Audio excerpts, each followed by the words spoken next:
Okay, welcome once again to my vlog over my cup of tea. Okay, second part po to. Naputol kanina. Sayang naman, di ko na madidelete yon. So, part 1 yon. Ito part 2 naman. Hindi ko na i-delete yung kanina. Kanina sabi ko nga po, nag-start na ako sa pagsusulat. Okay, pag nakakahawak ako ng papel at ballpen, talagang on the spot yun nakakalimutan ko yung oras. So, I'm using our native tongue sa pagsusulat. Pwede naman yung mga ordinaryong Tagalog para ako nagkikwento. Pero para sa akin, siguro yung libro kong ginagawa ngayon, hindi pa yun yung purpose. It's not just saying or telling my story about my life. Hindi yun What I wanted are the lessons ng yung dating panahon natin, how I see things, na nagmamanifest yung faith ko, yung aking tawag dito, pagiging social being ko, no? Yung aking pananaw sa mga bagay-bagay, no, nandun yung pagmamahal ko din sa nature, pagiging observant, no, sometimes everything parang kanta sa isipan natin pag ganun yung utak natin. Not everyone makaka-relate sa akin, yung iba nga nakukornihan but eto yon, I have one friend who told me na na-inspire ako doon sa sinabi niya na you should be heard. Sabi niya ganun. Grabe yung the way you write, the way you put your emotion, sobrang daming matututo. Then na siya, parang tatak na ng pagiging Filipino.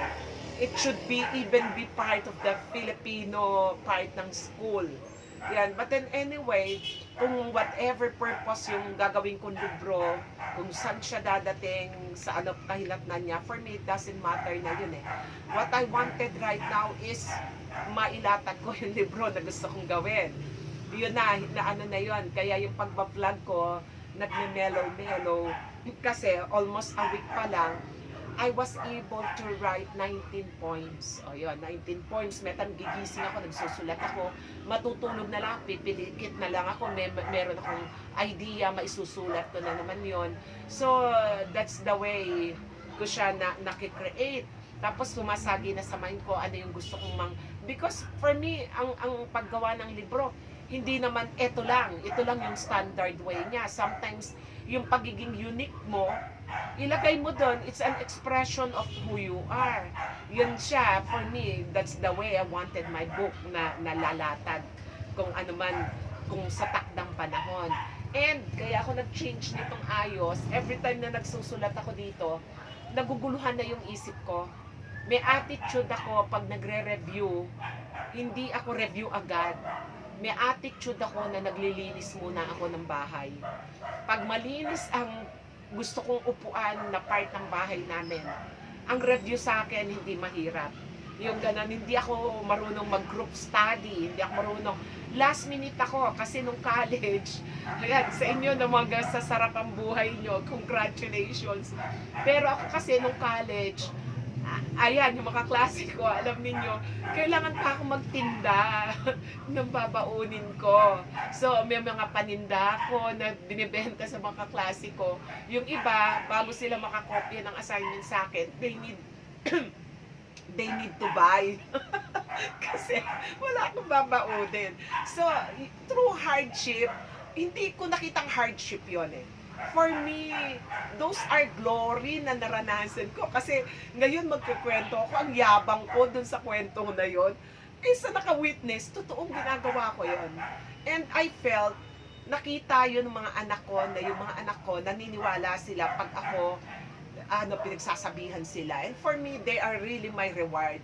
And yung respeto nila, nandun kasi alam nila, sila nga masarap pa buhay kahit ano pa dinaanan namin. Pero yung gagawan mo ng paraan, yung nagagawa mong paraan, even yon kailangan maiuwi ko yun sa bahay kasi kailangan ng parents ko para matulungan pa yung mga ibang kapatid ko sa kanilang pag-aaral.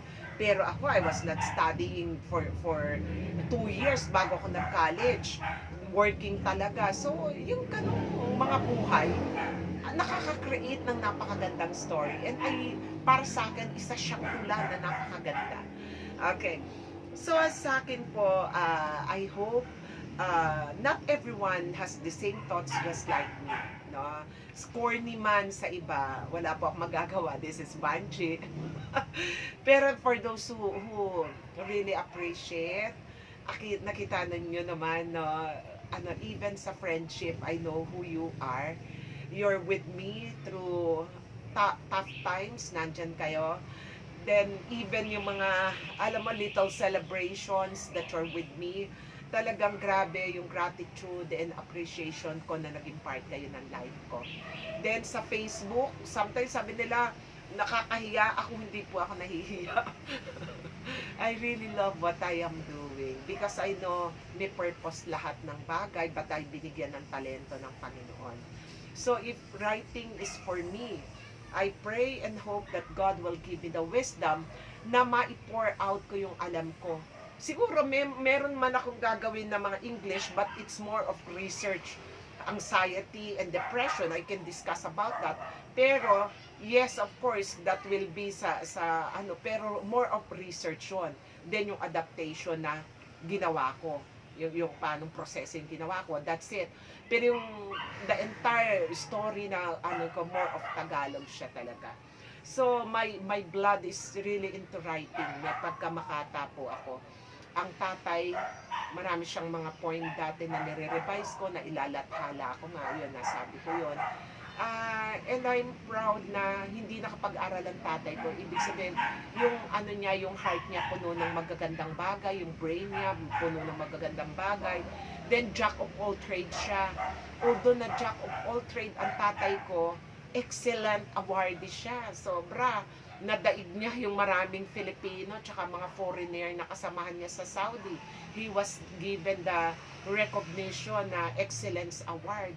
Hindi naman college graduate ang tatay ko. From a farmer, naging cheap heavy equipment mechanic. There must be something dun sa tatay. So I said, he's even a genius. Kasi may mga bagay siya na hindi na kaya ng iba. Then talaga kahit yung mga Amerikanong naging kasamahan ng tatay ko, sasabihin, siya lang talaga nakagawa nun. And yung ganong mindset ng magulang na ipo-pour out mo